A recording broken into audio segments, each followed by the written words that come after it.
Hello and welcome to the Real Estate Regroup Show. I am your host, LJ Walker, a real estate investor helping you realize your dreams of owning a home or investing in one. Today I wanted to look into the whole Maui storm that has been brewing. As many of you know, there was an incident with a hurricane, but now there's some other storms that are brewing that I would like to look into as well. Here, I'm on the East Coast. We didn't really hear a whole lot about the Maui situation. However, being on social media and connected to certain individuals, I'm learning more and more every day. So let me just give you guys a little bit of background about myself before I continue. Number one, I used to work for the Environmental Protection Agency many, many moons ago. Two, I do a little bit of gardening. Three, I have looked into Hawaiian culture and history, not deeply, but just a little bit. And then four, I've actually been to Hawaii. I've actually visited it. So I'm not going to say that I know everything because I definitely don't, but I do know a little something that I would like to share, particularly to the question as to whether this is due to conspiracy or if it's due to culture, or if this whole storm is due to something else. Okay, so let me just present some facts to you, and then later on, after I share my opinion, you can give your opinion in the comment section. If you are listening to me on YouTube, that is. All right, so first things first. One report says that a hurricane, the winds of the hurricane, is what knocked down the power lines that caused the fire in Maui. And then another report says that the hurricane actually hit the island, which also knocked down the power lines that caused the fire that burnt up the majority of the island. There's only a few remaining structures there. Very few, though. Very few. I believe one church, Maria Lanakila, that was spared, and then there's a banyan tree as well. I believe it's a banyan tree. Anywhoots, forgive me for the mispronunciation. That's something that I will try my best to do, but understand that it's not my native tongue, so there's going to be a little bit. I do apologize. I really don't mean to offend anybody here. So anyway, getting back to the situation at hand. So here's the things that I have to admit is a little strange. Okay, so when the power lines went down, they lost power. They had no Wi-Fi.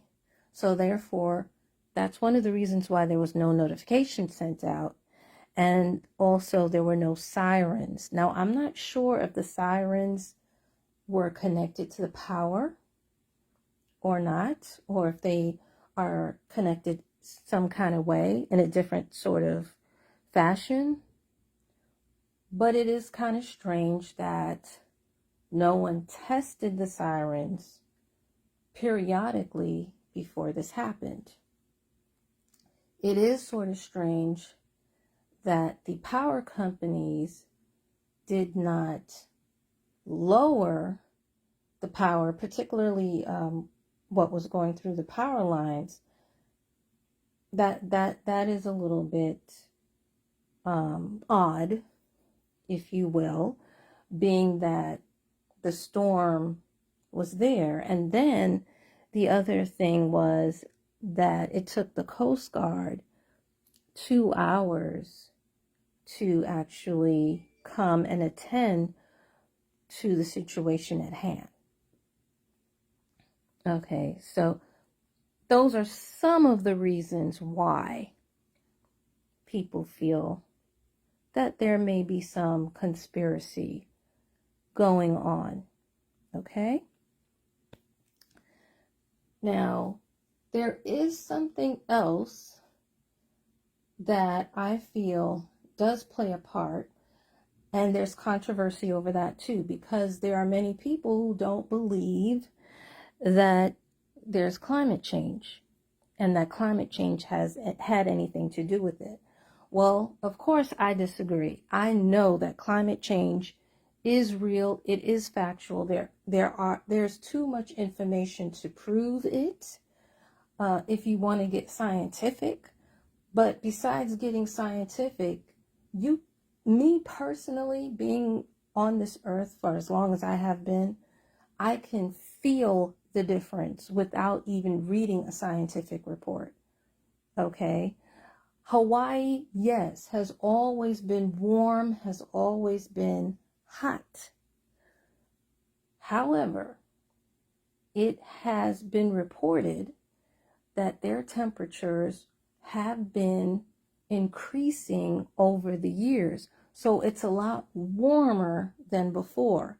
And when you have that warm air meeting the warm sea, particularly by the equator, you're going to have hurricanes in the Pacific Ocean.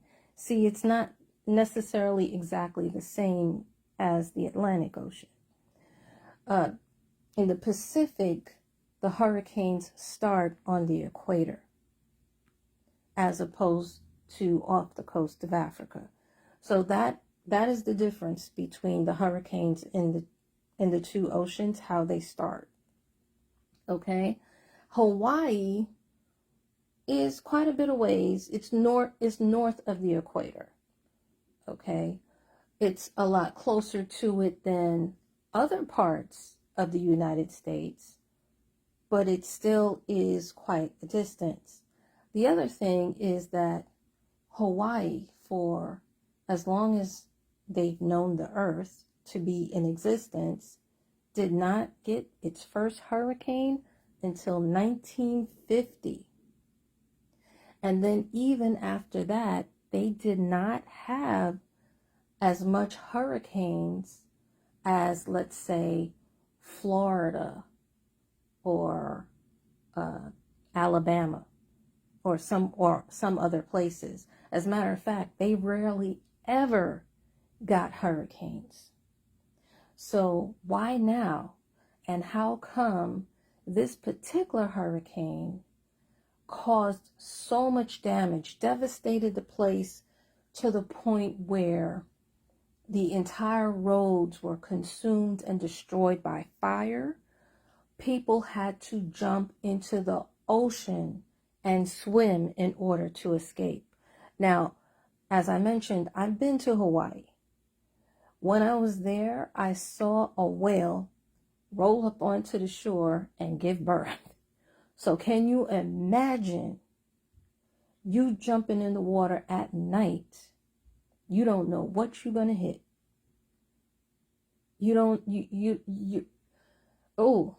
That, just picturing that is just mind-blowing to me. And I thank God the people that actually made it and made it out alive, because that is something fierce. And what else hurts me, okay, to a certain degree, is that island was so beautiful. It was absolutely gorgeous. The sunsets, the mountains, the waters, everything just together. It was picture perfect. It was so picture perfect that my camera couldn't really capture the beauty that I was seeing with my own eyes. and to know that it's no longer there, that is devastating. That is devastating, especially for those who actually live there. Me as a visitor, that's, neither here nor, I'm not going to say it's neither here nor there. It affects me as a visitor, as somebody who would one day want to go back and visit. But it's not the same thing as when it comes to someone who actually lives there. You understand? So that is an issue, a big issue, a big one. Anyway, getting back to the science of things. All right, so besides climate change, well, let me go back to climate change. Being that the weather is warmer, the other thing that we need to realize is that the water will evaporate faster than normal. Okay? So if it were to rain and this is prior to the hurricane, of course, or if you were to water your garden, that water is not going to last as long as before because the temperatures are a lot higher.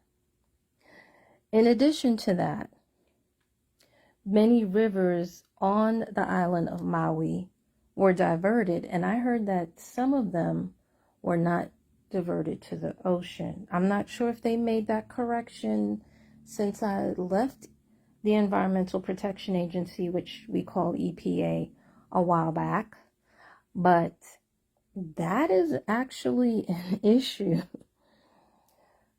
The fact that you don't have those rivers contained water. That water was used to, garden whatever vegetation was there. And I did notice when I had went there, most of Hawaii was lush and plush, but you did have some areas that were kind of dry.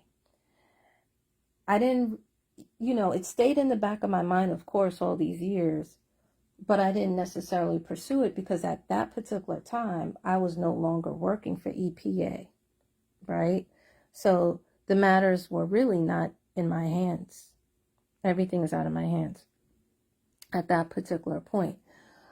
The reason why the rivers, though, were diverted was because many years ago, there were businessmen who came to Hawaii, saw the sugar cane, and they wanted to make money off of it, of course, as well as you had Dole, who came for the pineapple. You had others who came for coconuts. So you had all these businesses that poured onto the island. They also felt that for tourism's sake, that those fields, crops, etc. should be located in a certain area of the island, in the touristy area, right? So that's one of the reasons why the rivers were diverted. Okay. And one thing I noticed with business people, most of them, not all, let me not stereotype, is they know business and they care about business as far as making money, but they don't necessarily care about the environment and the impact that some of their decisions will make on the environment. Sometimes they do have somebody who is knowledgeable, or sometimes somebody is knowledgeable and will voice their opinion or voice facts, their research and what have you. What happens is a lot of times, because they can't or don't want to figure out how to make money and keep the environment safe at the same time, that other person who may know the environment but doesn't know business is actually shut down. they don't listen to them, is what happens. Okay? And that actually caused a problem, because when they were trying to put out some of the fires, they couldn't, because there wasn't enough water, because the rivers were diverted. Do you see where I'm going with this here? The other issue is that some of the native plants, vegetation, bushes, trees were removed. And a lot of foreign vegetation was placed and planted there. And those of us who garden, one thing we know is that when you have foreign plants planted in the soil, that those plants require a lot more maintenance than the native plants. Those plants require what? More water, which is one of the reasons why they had a water shortage. It's not good when the place is on fire and you have a water shortage, as we can obviously see. Okay, this causes drought. So this has been a problem for a while, because let me tell you something. In order to build a home, you have to have a permit, a water permit in Hawaii. And it has to be approved. Many developers, particularly the new ones, they cannot be approved unless they have their own reservoir, they build their own reservoir, or they build their own pipeline to bring water in.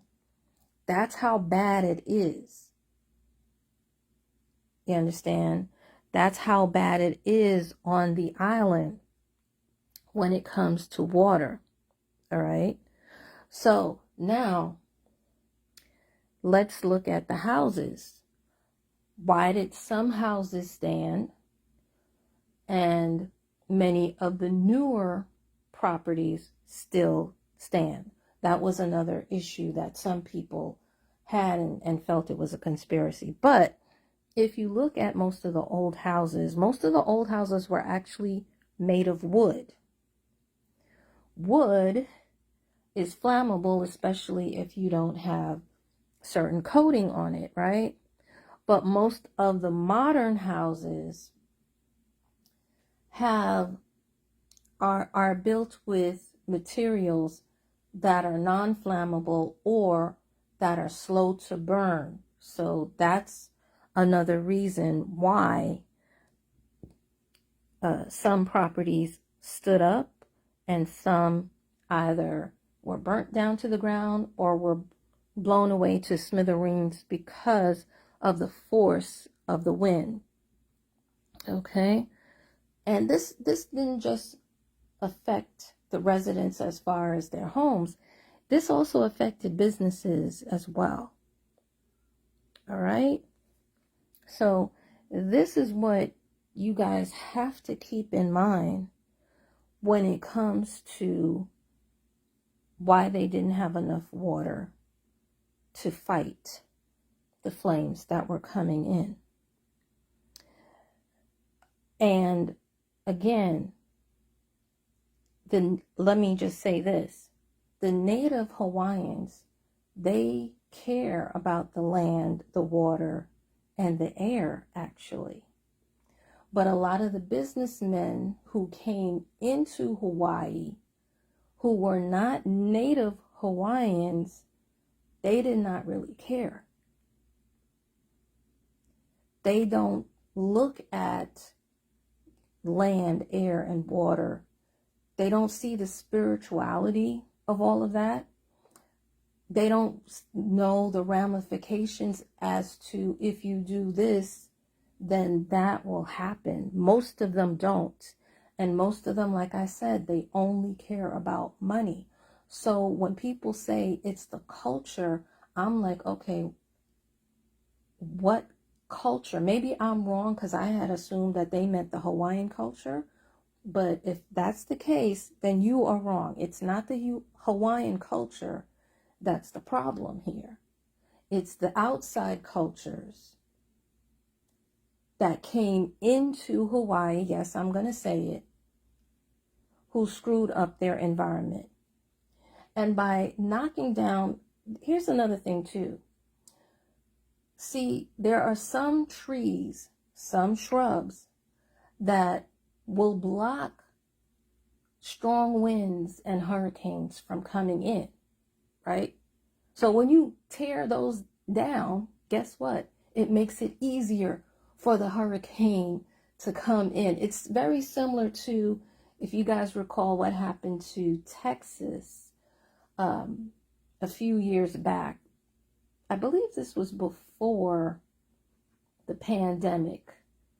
They had a hurricane that they normally never have. And one of the issues was that the trees, the native trees that they had that was blocking those strong winds, were being torn down and being used for other things. Well, Hawaii, Maui, same thing. Even the palm trees, there's only one palm tree that they keep that's native. All of the other palm trees that you see there do not come from Hawaii. They're not native of Hawaii. Someone came from another country and planted it there. And those trees are not, quote unquote, hurricane proof or hurricane resistant, if you will, for lack of a better term. And see, a lot of things was done for tourism as well. So it wasn't just for sugar, coconut, pineapple, but also for tourism. And then also, many of you probably heard of noni.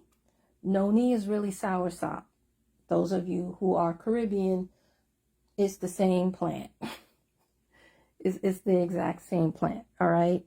And another thing that I keep hearing people say, they're like, oh, well, it's Hawaii and anything grows there. Even though anything grows there, anything is not supposed to grow there. If it's not native to the land, it's probably best that it's not there. Or it shouldn't be there in such large quantities, if you will. All right? So that is the issue that I see.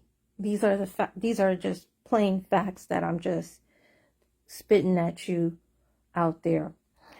Now, when it comes to spiritual, to a certain extent, there was a queen out there in Hawaii many years ago. Okay. She went by Lydia. That would be her Christian name. Her Hawaiian name, I struggle to pronounce it. I don't want to butcher it at all. So I'm going to leave it alone. All right. She was criticized as being the black pagan queen, because what happened is her brother, who was king, was forced to sign this agreement that said the only people who could vote in Hawaii had to be landowners. And at that time, most of the people who were landowners were those who owned sugar plantations, right? So she didn't think that that was particularly fair. She wanted to reverse that. And I believe there may have been a few other reasons as well. Well, they didn't like that. They didn't really want her there. They called her the Black Pagan Queen, and they dethroned her, actually. So yes, Hawaii, the whole island, actually was stolen. People may not like that I said that, but I said it and I meant it. As a matter of fact, President Clinton actually apologized to the people of Hawaii many years ago because of that. So it has been acknowledged. All right, I'm not just saying that just to say it. Anyway, moving forward, getting back to the queen. When she died, they claimed that, and it's documented, there was a volcanic eruption. There were issues with the waters, so much so that even red fish came out. And I don't think you could have eaten that particular fish that was coming out in droves on the day that she died and thereafter for a while. So there might be a spiritual connection there as well. And all I'm going to just say is water has frequency that picks up on us, and we are energy. So who knows what the water remembers? And I'm going to leave it at that. You can refer back to my video that I did on Montgomery, Alabama, so that you know what I mean when I'm talking about that. All right. So anyway, let me move on. Another reason to the conspiracy theory is gentrification. Hawaii, when you look at the history, it seems as though it has been going through gentrification for many years. Not only in the fact that the island was stolen from the Queen, from the native Hawaiians, but when you look at their real estate, it is ridiculous. It is extremely expensive in many cases, and in many ways more expensive than New York. And I'm going to tell you why. Because you might see $1 million home out there, right? Or a multi-million-dollar home. And it's only one family. At least in New York, you can get the same home and it'll be maybe like a 2-family, a 3-family, or a 4-family, meaning it can hold more family members, or you can rent it out. Okay, so that's why I feel that they are way more expensive. Food, too, is also expensive. When I went out there, I think they told me that milk was $5. And at the time in New York, milk was like still $1 and change. All right. Then water, get this, was more expensive than gas. Okay. So they've been expensive. They've been expensive. Here's the crazy thing. Even though they grow a lot, 80% of their food is actually imported. Poverty is pretty high out there. Not everybody is rich. Many of the local Hawaiians, first of all, to find someone who is even 100% native, that's rare, because you have a lot of influences from other cultures, a lot of mixtures, etc.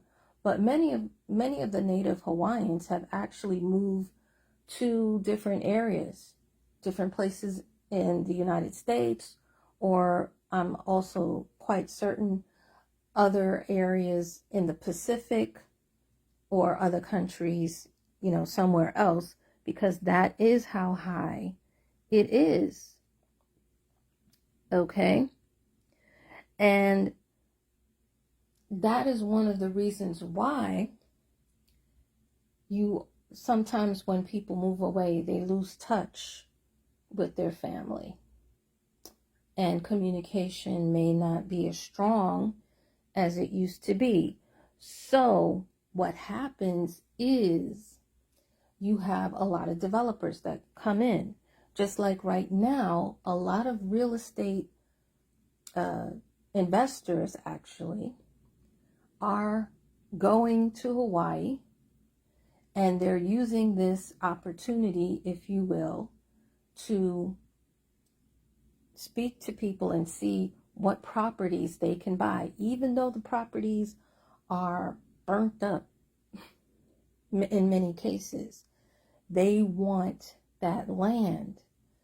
They want that house, if there is still a house there. All right. And so here's what's going on. You have something, and I'm pretty sure some of you who have been following what's going on over there, you've heard of the term quiet title. But I noticed that they don't always explain what quiet title is. All right. So quiet title is a lawsuit that is filed to establish ownership of real estate, particularly if the ownership in question is cloudy. Now, you may say, well, how could it be cloudy? How could there be an issue? Let me explain.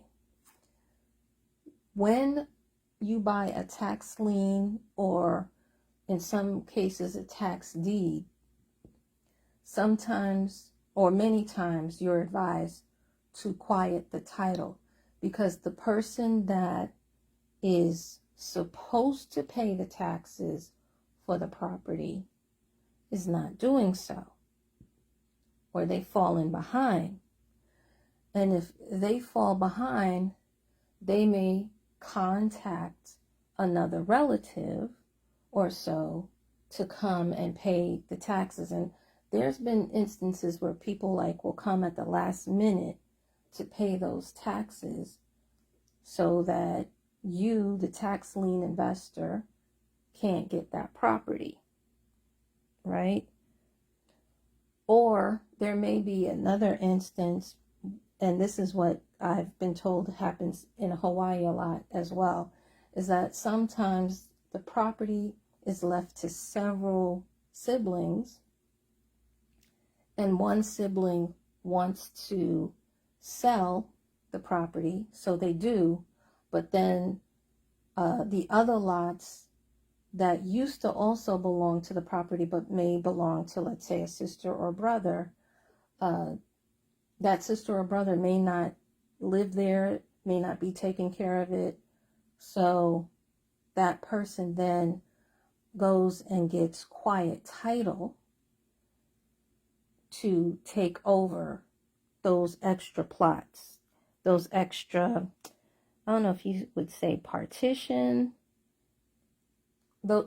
let's just say those extra plots of land that their parents left them, the ones that are nearby, so that they can have the whole area and be private. Especially more so, I believe that happens more with the beachfront properties, but it probably can happen anywhere, to be honest with you. Those are just some examples of what it's meant by quieting the title. Basically, all the property becomes yours. It's legal, it's not illegal.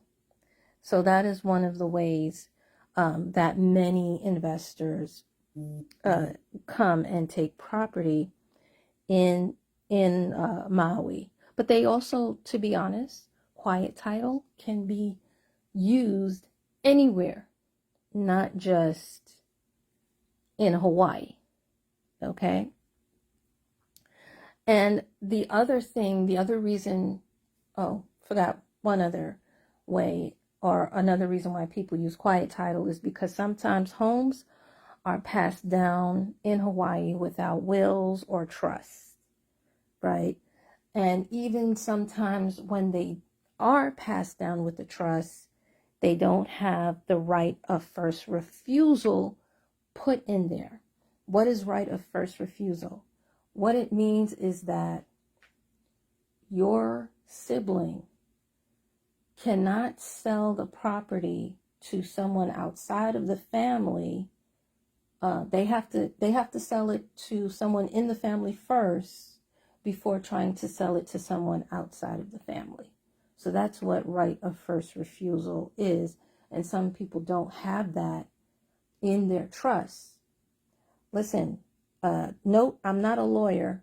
Even though I work for a law firm for over 25 years, I'm not one. I just know a little something. Please refer to your own lawyer for this advice. for the best advice for you and your family, that is. So because of this, that's another reason why some people say, oh, there must be a conspiracy because all these people, all these real estate investors are coming in. Please note, this also happened in Texas when Texas had their hurricane not too long ago, a few years ago. So it's not just Hawaii. It could have happened somewhere else, and the investors would do the same thing. So I just want you guys to know that. But because this situation is such a desperate situation for many people, and because they probably believe, many believe that Hawaii, Maui will be brought back to life eventually, they are willing to risk everything in order to get that property. Here's what those of you who are on the island need to know. Those investors are just as desperate, if not more desperate than you. Now might not be the best time to sell your property, because when you're desperate, you will take any number, right? But if you can manage to hold out just a little longer, you may find that your property may appreciate. So I would definitely speak to more than one person for advice. You know, I would hesitate a little bit with a realtor. I would probably go to, let's say, a real estate appraiser, someone like that, that works. There are some that work independently. There's some that work in a bank. I would move more along the lines that way. Hold out as much as you can. Honestly, before you need to even speak to someone. I know that here in New York, we have financial empowerment zones. I don't know if you guys have that in Hawaii. I know that there is an organization called Green Path that does have free financial advice on it, and I believe they can hook you up with someone. I also know that here in New York, in our public libraries, there are financial advisors that give free financial advice. You may want to go and speak to them. As a matter of fact, let them be the first person you speak to in order to get advice. Because I'm telling you, when you're desperate, you don't make good moves and you don't make good decisions. So I know that some of you are really struggling right now, but try to hold off as much as you can. Try to hold out. I know some real estate investors are going to shoot me right now for giving that particular advice. The other thing you want to do is definitely speak to your insurance agent.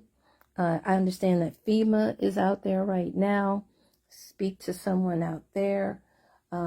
If there's a tax advisor, there may be some exemptions. I'm pretty sure there are some exemptions that you can definitely take at this particular moment. Document everything. I hope that you took pictures of your property and that they were uploaded to a cloud, so that if you were to get a new phone or a new computer, you would be able to download those pictures and show them to your insurance agents and whoever else may need to look at the property before Hawaii, Maui became an inferno. I hope that was done. If not, I hope there are some records recorded different states, different cities do things differently. You know, some places they store your blueprints of your property. Some places don't. You might want to definitely contact your county recorder of deeds office. You know, again, it goes by different names depending on where you are. But get all of that information together. Get your health together, your mind, stabilize everything before you sit down and speak to any real estate investor. There should be some help.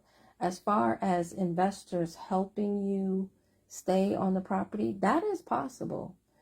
Especially if your home is still standing somewhat. If it's completely burnt to the ground, I'm going to be honest with you, I'm not too familiar as far as what to do in that scenario or in that particular case. But if your house is still standing, there are investors who do specialize in what is known as creative financing. If, for example, your job or what have you may not necessarily be there or whatever,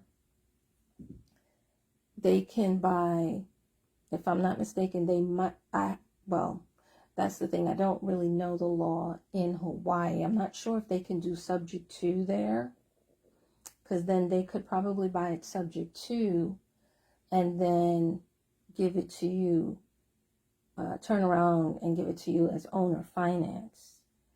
This way they are the bank. They can do deferments and all of that jazz and, you know, help you stay and keep your property. But again, you would have to consult a lawyer. There